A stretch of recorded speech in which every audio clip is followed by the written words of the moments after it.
I'd like to preface this with a trigger warning as I will discuss suicide as well as some other distressing topics.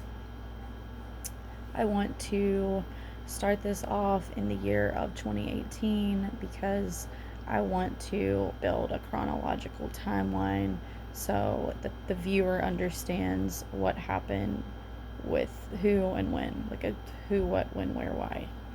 And I also want to explain that the reason why I haven't made this video until now is because for years I've known, for years I've wanted to make this video, and I know it's going to be extremely taxing on me emotionally and mentally to make this video. In fact, I've tried to make this video at least 10 times today, and each time it's been an issue, but I'm determined this is going to be the final take. It's going to be one take, and then I've got to keep moving, and I have to do this for myself. I can't sit on it anymore because the longer I stay chained to this trauma, it it, it, it takes away from the healing that I'm trying to do. So I need to be able to unchain myself from this trauma by releasing it so that I can move forward. So we're going to start with 2018. I had a Facebook page. I still have it. It's a music promotion page, and it's called Music Box Entertainment Services. And a lot of the bands that I would promote on there were local North Carolina bands. And so through my music promotion, I met online someone by the name of Zacchaeus. He goes by his middle name, which is Jake, but his first name is Zacchaeus. And at that time, he was in a few local bands, Made to Terraform, Legless in Seattle, and Days to Break. And he had told me that he wanted to hang out, and he had invited me to different shows. And finally, eventually, I'm like, okay, I'll give this guy a chance, And so we ended up getting close. We were never officially in a relationship, but we ended up getting close. He had told me that I had helped him realize that he had finally moved on from his ex. And then not long after that, a red flag came. He had mentioned some old pictures on his laptop that he wanted to show me. And so he pulls up, he goes to pull up the old pictures on his laptop, and the first thing that comes up are nude pictures of his ex. And one, that hurt, and two, that made me uncomfortable because why do you still have your ex's nudes saved? But I tried to let it slide because he claimed he had forgot to delete them. And so we kept hanging out, and then eventually he ended up breaking down and telling me that he only wanted to be friends, and that he had led me on and strung me along the whole time, that he never liked me for more than a friend, which I beg to differ from. But anyways, so yeah, he claimed he never thought of me as more than a friend, but he led me on for validation to see if he could get anyone after, since his previous relationship. And so, but he told me he told me that he wasn't actually, in fact, over his ex, Kaylee, that he still had letters from her that he had read, and that he still had Facebook messages from her that he had read, but he claimed that he still wanted to be friends and he still wanted to hang out. So, we hung out a little bit more after that, and then it got to the point where he would read my messages, not respond, but read my stories to try to keep me invested, and then eventually it got to the point where he didn't even read my messages at all. He ghosted me. He told me that he was going to be single indefinitely because he needed to take the time to get over his ex, Kaylee. And so, not long after that, there was a benefit concert planned for an old, years back, a friend of mine who had committed suicide. And at that time, I was friends with a guy named Nick, who at the time drummed for a local band called Primordial Tides. So I wanted to go support them, and also as a benefit, like I said, for the old friend that had committed suicide. So, of course, I think a couple of the bands that Jake were in at the time also played that benefit. And so, of course, while I was there, I seen Jake, I seen his mom, and I seen, I guess that would be his current girlfriend. So, yet another lie that he had told me. And of course, the whole thing hurt me because it's emotional abuse, psychological abuse, point blank, period. Um, so, but I tried to move on from that, and then I fast forward to 2019. There was a guy named Cody. He's been involved in local bands. He's a drummer. I think previously he had been in the Stygian Complex, but I don't think he is anymore. He had a girlfriend named Sierra Harris, and the backstory with her is back in 2016, not long after someone had raped me, and I had spoke up about it because I knew I wouldn't be able to get any legal justice. I was dating this guy named Danny, and he was friends with Sierra Harris, and I had messaged her to ask her why do none of Danny's friends like me? She told me that she said all of my posts are a cry for attention, and then she said, and she said, and don't fucking step to me, you STD infested bitch, because I will wreck you. Yeah, very cruel. And so, but anyway, so Cody was in a relationship with Sierra, and he started messaging me telling me that the reason why he didn't talk to me at shows is because she told him that he couldn't talk to me, and basically that she hated me. And so, but he told me, like, essentially that um eventually he told me, like, that he wanted to hang out with me and see if where it led to, and maybe we could end up dating. And I shut him down because I'm like, dude, you're in a relationship, and even if you weren't, like, I want nothing to do with someone who is trying to get at me while they're in a relationship. And I basically told him, either work your shit out with Sierra or break up with her and move on, but, like, leave me out of this. And so that was that. And then also, there was a guy named Rob who had also been involved in the local music scene. And we'll get to him later because he's a little later down the road in 2019, as far as what he did. Um, anyways, so after Cody, I briefly dated this guy named Kevin Michael Young, who unfortunately had been friends with Cody. And um, Cody had messaged Kevin and asked him what was up, and Kevin happened to be hanging out with me, and he told him he was. So then, of course, Cody was like, "Be careful, she's trouble," and that hurt my feelings. And so I handed Kevin my phone so he could see every conversation I'd ever had with Cody, and he got to see for himself that Cody was the problem, not me. Um, Needless to say, my relationship with Kevin did not last long. But anyways, so after that, or in that same year, I in May of 2019, I put on a show that Discovery's headlined. I wanted them to headline because at that time I loved their music, and I had never been able to go to a concert of theirs before, and I had wanted to, so I had them headline. Well, not long after the show, Evan, who is in the band, Evan Hicks, and Chris Winterholler started messaging me. For Evan, I didn't know this until after the fact. He lied to me. He had told me he was single, but he wasn't. He was in a relationship. I guess he was on the outs with her at one point when he was talking to me, but he definitely was in a relationship. Chris, I knew he was in a relationship. That was public. Anyways, they both started messaging me. And also around this time, a guy named James, who at the time was in a local band called Aim High, he started messaging me. I ended up telling one of his bandmates what James was doing to me, and the band kicked him out. But anyways, so essentially what was going on with these three guys is all three of them were in a relationship. James from Aim High, Chris from Discoveries, Evan from Discoveries. Evan lied to me about being single. James told me his girlfriend was abusive, which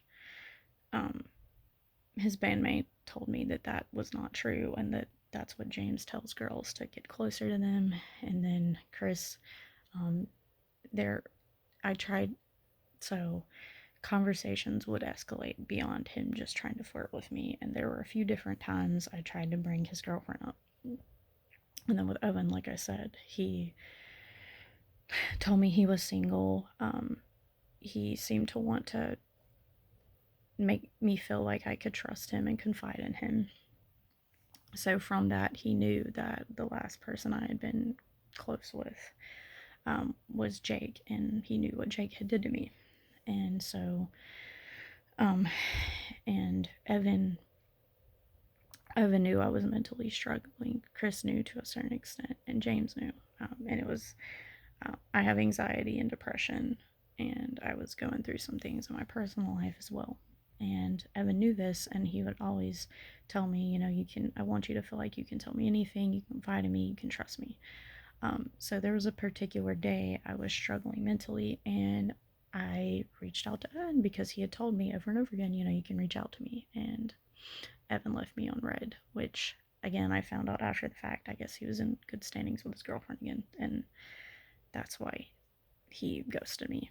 So even after he knew what Jake did to me, he basically turned around and did the same thing to me. And then with Chris, I finally got to the point where I couldn't take it anymore because I knew he had a girlfriend and the guilt was eating away at me. And then with James, I had ended up blocking him because of how he. So James would try to get me to talk to him about sex, among other things, and he would apply a lot of pressure. Anyway, so because of what Evan did to me and the guilt that I had about the situation with Chris because he was in a relationship, and I felt guilt for carrying on with him knowing he was in a relationship. And then what happened with James, the way he was treating me, and again, he was in a relationship. I locked myself in the bathroom, turned the water on in the bathtub, and was going to kill myself. I had sent people messages telling them goodbye, and yeah, I was just gonna not exist anymore. My mom broke the door down and got me, and otherwise I wouldn't even be talking right now. So, also in 2019, we'll circle back to Rob. Anyways, so I started hanging out with this guy named Tyler. I had Tyler's one of the bands that Tyler was in played the show with Discoveries, and there was other shows of different bands that he was in that I had lined up and put on, and through that I got close to Tyler, and we ended up dating and in a relationship.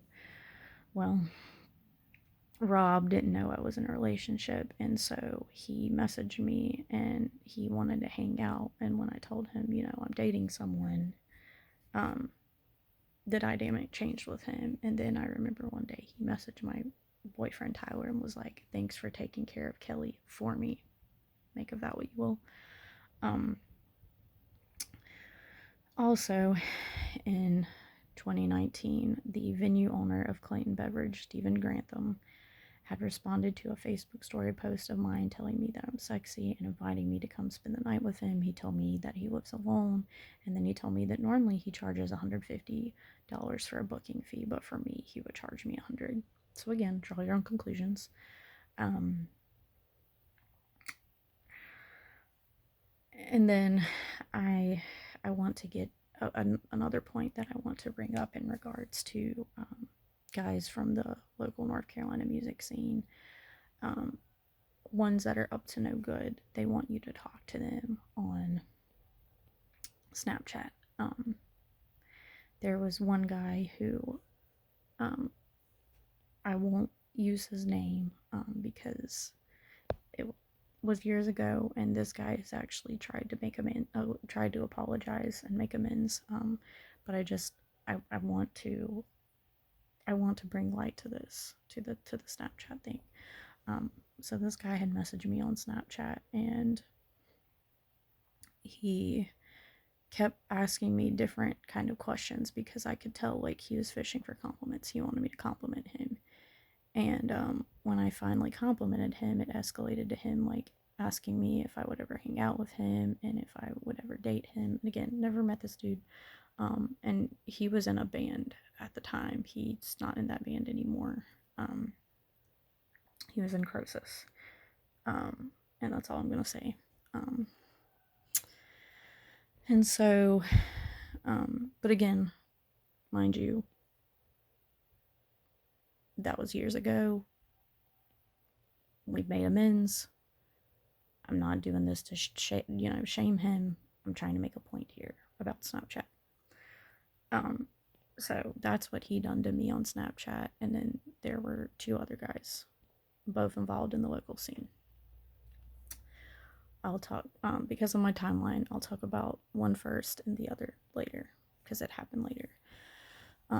This guy, his name is Dylan McKay Jones, and at this point in time, I had not met him, and I hadn't even so much as paid him a compliment, let alone flirted with him, and he asked me to add him on Snapchat, so I did, and he began sending me increasingly risque pictures. Did not consent to this, made me extremely uncomfortable. I screenshotted one of the pictures for proof, so he couldn't try to lie his way out of that one, and, of course, Snapchat tells the other person, notifies them whenever somebody's took a screenshot or said anything. So I knew I could only get one, and he was gonna know, that the jig was up. And I kept trying to tell him how uncomfortable it had made me, and I think after I took a screenshot, he finally got the point. He finally took a hint. And he gave me, to me, it seemed like a half-hearted apology with a bullshit excuse. He's seen me plenty of times at shows after that, never apologized to me, avoided me like the plague, so again, make of that what you will. And then literally a week later, he was Facebook official with his girlfriend, Courtney. So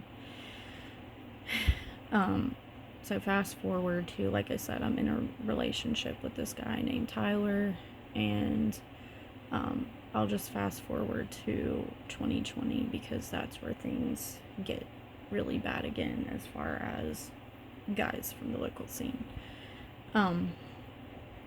In 2020, I decided that I wasn't going to be silent anymore about what Dylan McKay Jones had done to me and about what Stephen Grantham had done to me. So I made a post about Stephen, had some, I think I might have included a screenshot or two maybe, or if it wasn't in the post, it was definitely in the comments, but I think I included in the post. Anyways, I didn't name Stephen, I just spoke up about it because I didn't want him being able to do it to anybody else. And then as far as Dylan, initially I didn't include his name in the post. And again, it was a PSA. It was not to cancel anybody. This needs to stop happening. So that's why I made those posts. Because if no one ever calls anybody on their shit, they're going to continue to keep doing what they've been doing because they think, well, it's worked so far, why stop now? And so, what had happened was his girlfriend Courtney, because I did include the screenshot from that unsolicited lewd that Dylan sent me. I did include that in the post, and you can see the background of his room in the picture. And so she recognized his room from the picture, and instead of having some self-respect and dumping him, she messaged him to tip him off because she was on my friends list. He was not, so he couldn't see the post, but she could. So then Dylan started blowing my messages up, asking me why did I try to cancel him. He had already apologized and asked me if this was my attempt at climbing the industry ladder. And I was like, at that point I was like, you know what, fuck this dude. So I blocked him, added his name into the post. I then found out that every single person that had commented on my post, especially people that had commented and supported me saying that stating that what he did was wrong, he messaged them to give them some bullshit story about how there were mixed signals. Motherfucker, I never so much as paid you a compliment, let alone flirted with you. Mind you, Courtney was in your life at this time, so again, you never should have asked to add me on Snapchat, let alone send me unsolicited leads. You're the problem, dude. You're the problem. But anyways, so of course, because I made these posts about the dudes in the local scene, their friends, protectors, enablers, birds of a feather came out of the woodwork to ruin my fucking life. And so the claims that started being propagated everywhere is that I'm a pedophile and that I fucked not my words, their words, fucked a, some of them would put 13, some of them would put 14, some of them would put 15, some of them would put 16. First of all, an adult having those kinds of relations with a child is not fucked. It's called rape. It's called pedophilia, okay? Second of all, never fucking happened. Third of all, anyone with critical thinking skills can see when they can't even get their fucking facts straight, what they're saying might not be true. Mind you, these are people, the people that are making these claims don't even really fucking know me.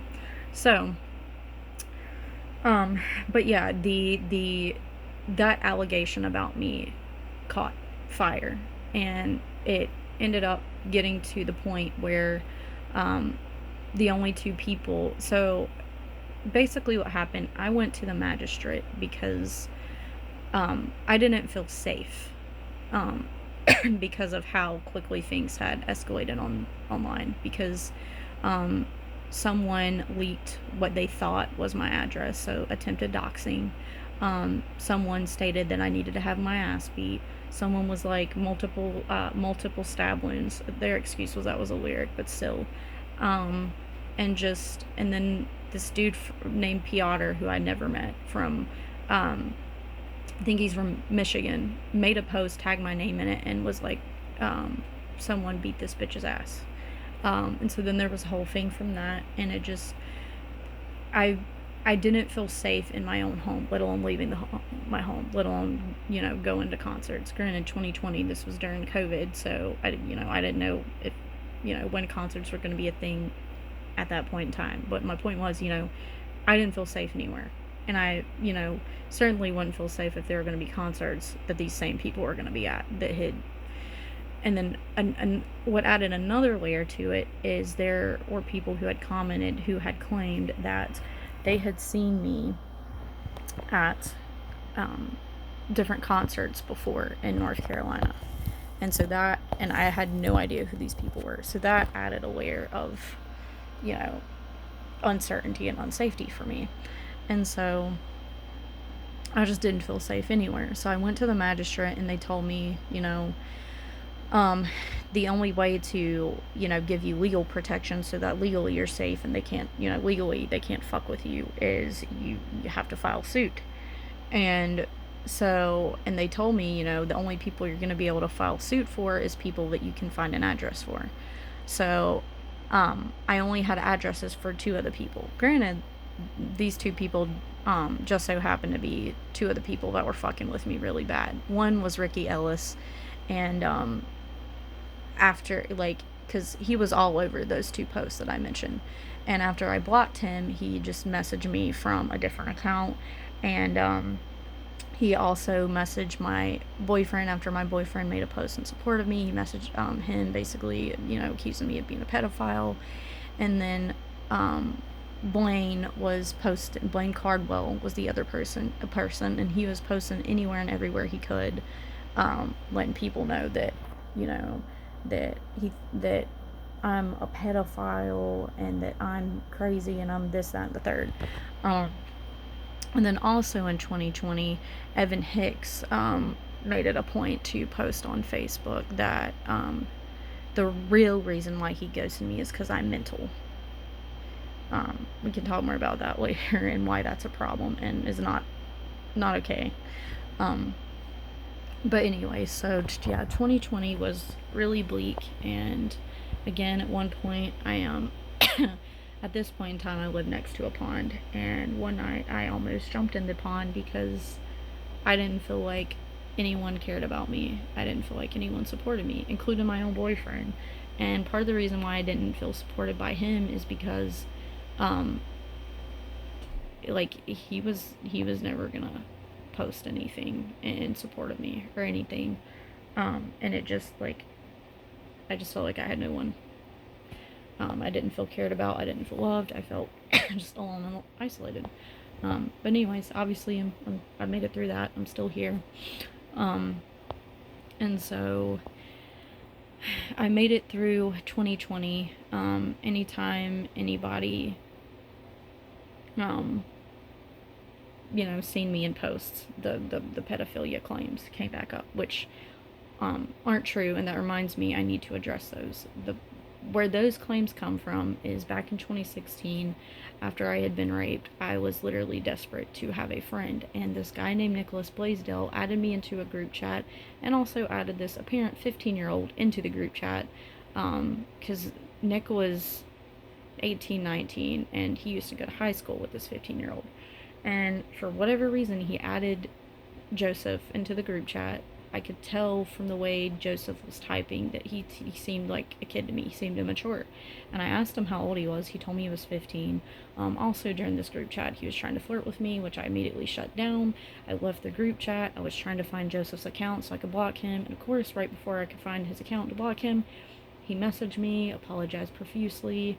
And he had seen different messages of mine in the group chat where like he could tell I was going through it, and so he claimed to want to be a friend.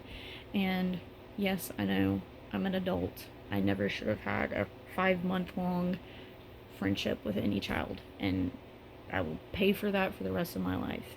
But what I shouldn't have to fucking pay for is people making me out to be something I'm not. I am not a pedophile, never have been, never will be. In fact, when I was a child, a so-called friend molested me. And there are two other family members who did some really fucked up things to me that I'm not going to talk about here because it's not the point of the video. The point of the video is, or the point that I'm trying to make is, I have, childhood sexual abuse, okay? I'm a survivor of that. And even when I was fucking 13, 14 on MySpace, this pedophile basically told me that if I didn't send him nudes, that he was going to have my mom and I killed. So, being a survivor of all of that, I would never inflict that kind of trauma on anyone else that had been, it had been inflicted upon me. I would never do that to a child, what was done to me when I was a child. So, yes, I never should have had anything to do with him as an adult because he's a child. Now, in his mind, we were together. And I finally figured out how to get away from him. Because here's the other thing. I was afraid of this guy. He threw a phone that had almost hit me. He almost took a picture of my butt. Mind you, I was clothed, but I had my back turned to him, but I could tell what he was doing. And I asked him, and he told me that he was going to take a picture of my butt without my consent. Of course, the phone thing. And then in the group chat, he used to joke about school shootings, and he used to brag about how like violent and aggressive he is, and that he would get in fights. And so I was already afraid of this dude. So I basically let him think that the situation was whatever for my own safety, because again, if anyone knows me, they know that my mother has mentally and physically abused me. And so I tend to scare easily more than most people. Plus, regardless, even though he's a kid, 6 foot tall, I'm gonna estimate 200 pounds, or at least 6 foot tall, 200 pounds. I'm 4'11". I'm a fucking pissant compared to him. He could have beat the shit out of me if he wanted to, and I would have just been shit out of luck because again, he's a kid. I'm an adult, so that's my fuck up. But again, in his mind, we were dating. He told me that he wanted to be able to brag to his friends that he had an older woman, and I told Joseph, I'm like, you understand, what could happen? One of your friends could tell the fucking cops, and then the cops are gonna look at me like, why are you carrying on with the child? And I'm gonna say he's just my friend, and they're not gonna fucking believe me. So, anyways, what I ended up doing was I told Joseph, I was like, will you leave? Because in his mind we were together. I was like, will you leave me if I check myself into a hospital? Because I was mentally struggling. And he said, well, if you do it to get away from your mom, yes. If you do it to get better, no. And so I told him it was because of my mom. And then after that, like that gave me a clean break from him for the most part. He wanted to hang out with me one more time after that, tried to hold my hand, tried to kiss me. I wouldn't let him, and then that was that. Moved on. But his friends and other people will not let it die. And here's the thing. They want to act like they have some sort of moral higher ground, and they care about pedophiles, and they're out here doing good in the world. And mind you, yes, on and off for years, his friends have tried to bring this up, even though I've already addressed it on my own openly over and over again. But the other people that were propagating it never brought it up until what happened? I spoke up about a venue owner, and I spoke up about Dylan, who they're all fucking friends with. In fact, Blaine Cardwell is best friends with Courtney Breed, who is Dylan's girlfriend. So, again, make of that what you will. They don't actually care about pedophiles and protecting children from pedophiles, okay? They care, what they wanted to do is ruin my fucking life and silence me into submission.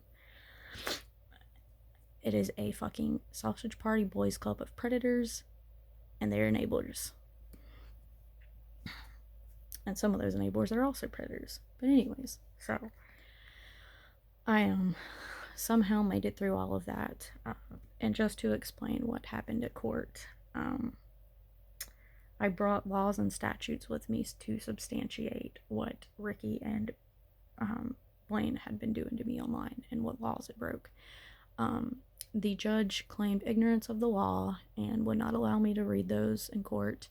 And then, of course, because he didn't know the laws, he recused himself. And all that happened with the second judge was he heard Ricky complain that he couldn't afford to keep getting off of work to come to court. So Ricky's case got dismissed. And then, because even though these were two separate cases, because the judge dismissed Ricky's case, he ended up deciding to dismiss Blaine's case as well, because my legal aid attorney was honestly spread too thin. She had too many clients, and she ended up recusing herself from my case as well, shortly after the first judge did. So even though I got no legal justice, I know what the truth is. I know the wrong that they did, and I called them on in court. But anyway, so moving on. Anytime, like I said, anytime anybody seen me online, they would bring up the pedophilia thing. And fast forward,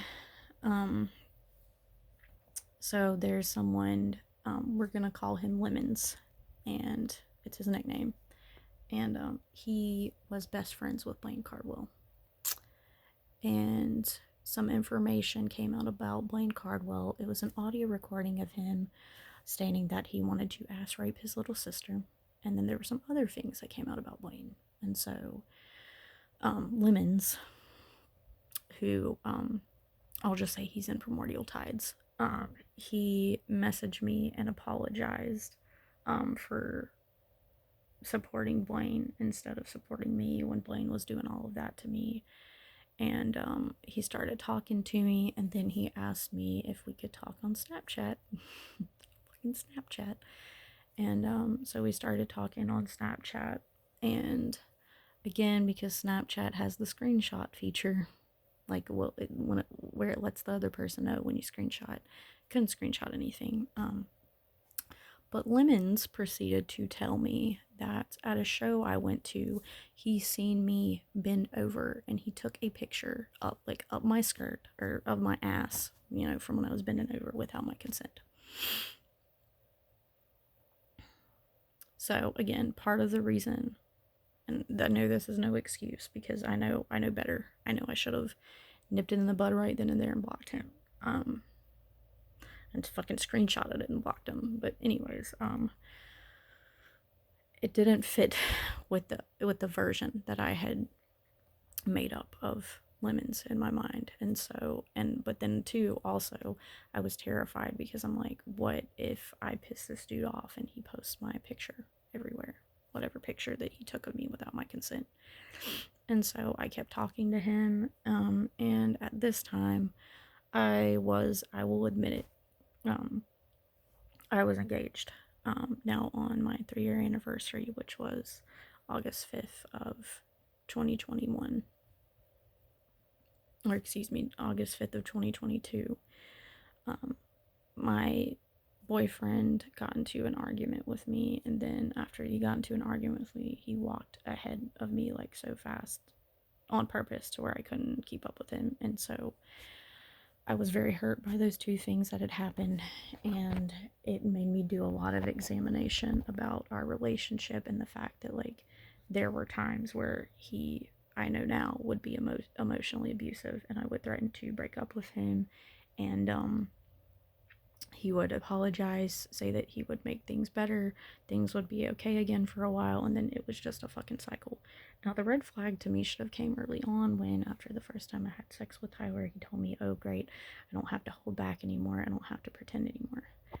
And my takeaway from that was he wanted to have sex with me all along, but I guess he had been holding back and pretending to be a gentleman and not, pretending to not want to have sex with me so that he could get close with me so that he could, get my trust and have sex with me.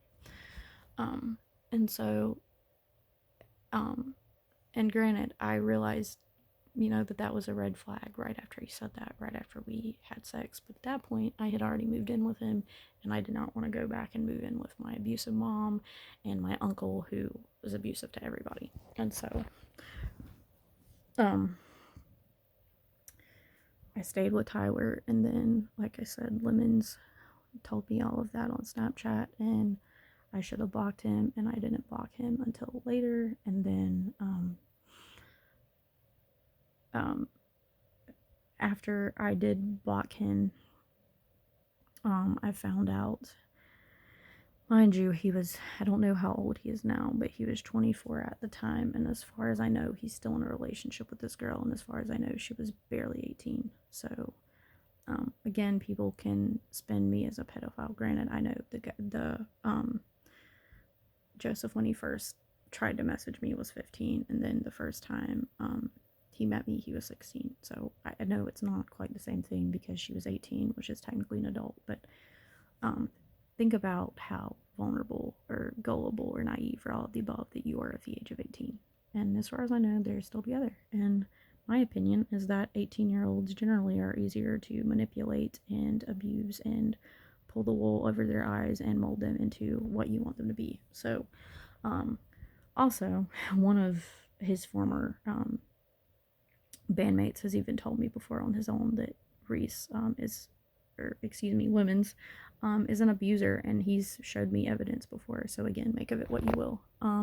But my phone has 39 minutes and 50 seconds of memory left on it, and I'm currently past the 37-minute mark, but yeah, I'm just gonna leave this with, concluding, I'm speaking up because, all of that is why I decided that I did not want to work in the music industry after all. I very briefly, as far as actually putting shows on goes, I only ever put 3 shows on. I had a 4th plan, but it got canceled. It was going to be an album release show for a band, but then the person that was going to put the show on had allegations, and so the show got canceled. After some of the bands dropped out due to the allegations of the showrunner. But the show, not the showrunner, but the show was going to be at his house, or the house that he lived at. And so, yeah, from getting treated the way that I had been treated by almost every single man in the local music scene that I came into contact with, that is the main reason why I left the music industry. And so this is just me putting you on notice that the local North Carolina music scene is poison and toxic, and I made it out of it.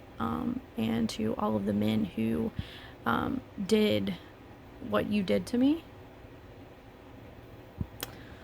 all I gotta say is I don't have to, I don't have to come for you. I don't have to worry about getting revenge, which I'm not a vengeful person anyways. I know karma's coming for you, and I have faith in that. Bye.